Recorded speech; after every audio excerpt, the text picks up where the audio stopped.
In the second part of Press Plus One's two-part special on the National Film Board's innovations in 3D technology, we talk with an enthusiastic 3D filmmaker, Kat Baulu, as she gives us an exclusive first look at her next 3D project currently in development.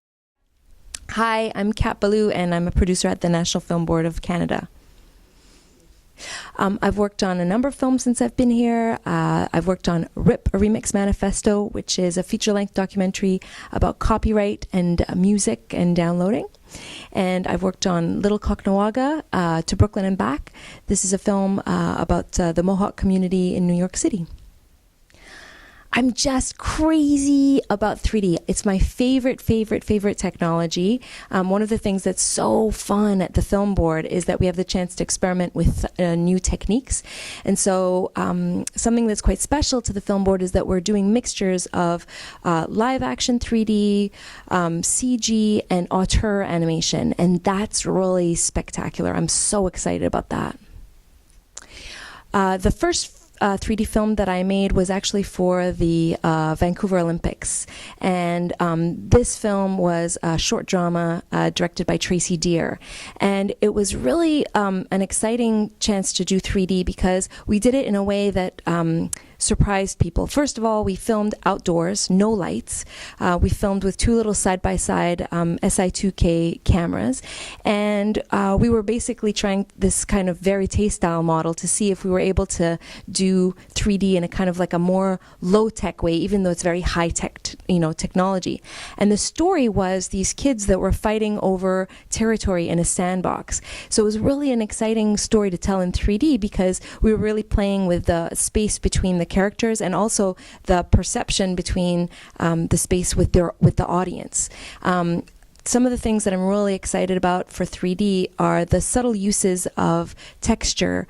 You can see you have a different experience with sand and particulate and fur and textiles when you're getting to experience it in 3D. It's much more intimate, and I think that that's something that we're really looking to explore. I've got a film that I'm developing up north this year in Inukjuak, and that film I hope that we're going to be able to spend time with babies in a kind of a modern north, and I think that that's going to be a really exciting thing to experience in 3D because we've seen lots of films about babies. We've seen lots of films up north with Inuit, but I don't know if we've had this kind of like very intimate experience, very close experience, and in 3D I think that it could be quite extraordinary.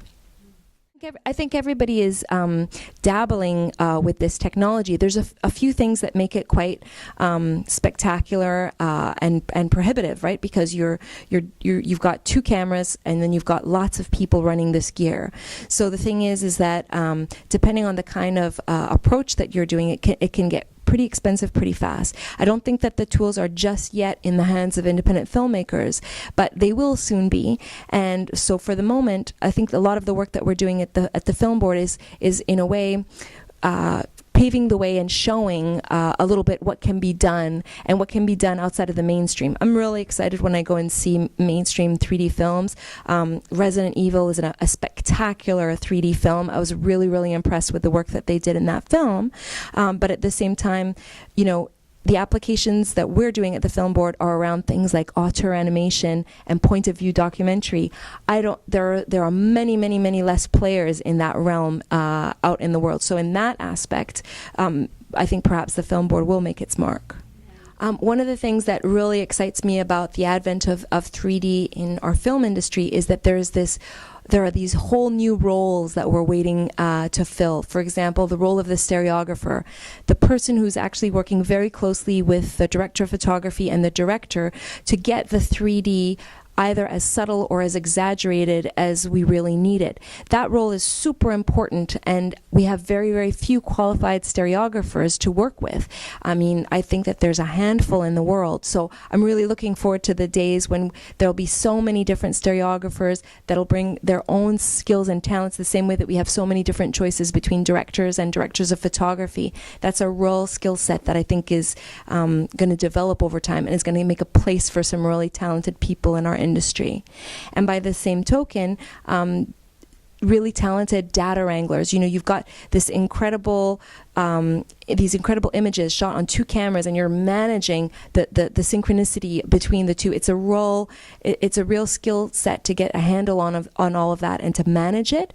And there are very few people who have developed that skill set. And I'm looking forward to working with more people in that field, because it's integral to the storytelling. It's integral to the filmmaking. There's one area that I'm really excited to explore in 3D, and that's dance.